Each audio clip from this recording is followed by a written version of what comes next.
अस्सलाम वालेकुम। माह रमज़ान में सहरो अफ्तार में दही का इस्तेमाल आपके लिए फ़ायदेमंद कैसे है?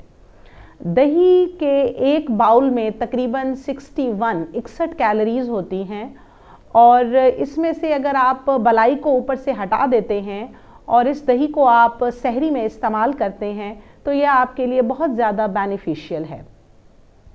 दही में जो है वो प्रोबायोटिक्स होते हैं जो कि हमारी इम्यूनिटी यानी क़ुव्वत मुदाफ़ियत को बढ़ाते हैं। इसके अलावा इससे आपको प्यास नहीं लगती और दही के इस्तेमाल करने से जो इंडाइजेशन, तेज़ाबियत और मैदे में जलन के मसाइल हैं इससे आप महफूज रहते हैं। बहुत सारे लोग ऐसे होते हैं कि जिनको दिन भर रोज़े के साथ हंगर पैंग्स आते रहते हैं, उनको भूख का एहसास होता रहता है या उनको प्यास का एहसास होता रहता है और वो इससे बचना चाहते हैं, तो इसके लिए दही बहुत ज़्यादा मुफीद है।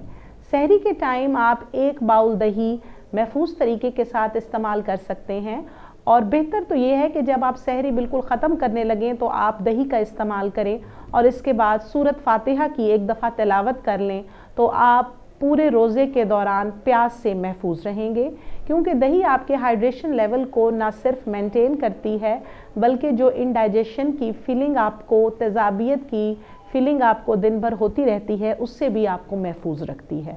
इसके साथ साथ दही के अंदर कैल्शियम और विटामिन डी मौजूद होता है जिसकी वजह से आपकी हड्डियाँ मजबूत रहती हैं।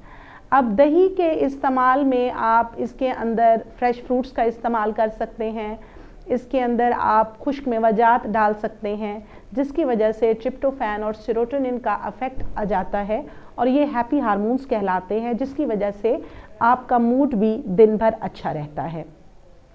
तो दही ना सिर्फ आप सहरी और अफ्तारी दोनों टाइम इस्तेमाल कर सकते हैं, क्योंकि एक बाउल दही में सिर्फ 61 कैलोरीज पाई जाती हैं, बल्कि अफ्तारी और सहरी के बीच में भी किसी वक्त अगर आपको भूख का एहसास होता है तो आप दही के अंदर फ्रेश फ्रूट्स काट के डाल के या ड्राई फ्रूट्स डाल के भी इसको इस्तेमाल कर सकते हैं। इसके अलावा बाज़ लोग जो हैं वो दही बाहर से बाज़ार से ख़रीद के लाते हैं, तो ज़्यादा बेहतर है कि दही को घर में जमाया जाए और उसके ऊपर की बलाई हटा दी जाए।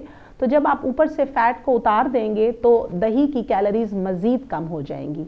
यहाँ मैं आपको ये बात बताती चलूँ कि माह रमज़ान में बहुत से लोग ये कॉन्शियस होते हैं कि हमारा वज़न बढ़ जाएगा और वो इस दौरान अपना वज़न भी नहीं बढ़ाना चाहते बल्कि चाहते हैं कि हमारा वज़न कुछ कम हो जाए।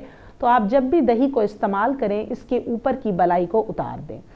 इसके अलावा आप दही को लस्सी की फॉर्म में भी इस्तेमाल कर सकते हैं, लेकिन इसमें नमक का इस्तेमाल ना करें क्योंकि उसमें सोडियम होता है जिसकी वजह से आपको दिन भर प्यास लगती रहती है। इसी तरह से आप लस्सी में जो है ज़्यादा मीठे का इस्तेमाल भी ना करें। बच्चों को आप बलाई वाली दही बिल्कुल दे सकते हैं, इसके साथ आप उनको मिल्क शेक्स बना के दे सकते हैं, लस्सी बना के दे सकते हैं। तो जो दही है वो बहुत ही ज़्यादा मुफीद और फ़ायदेमंद चीज़ है। ना सिर्फ सहरी बल्कि अफ्तारी में भी आप दोनों टाइम दही का इस्तेमाल कर सकते हैं।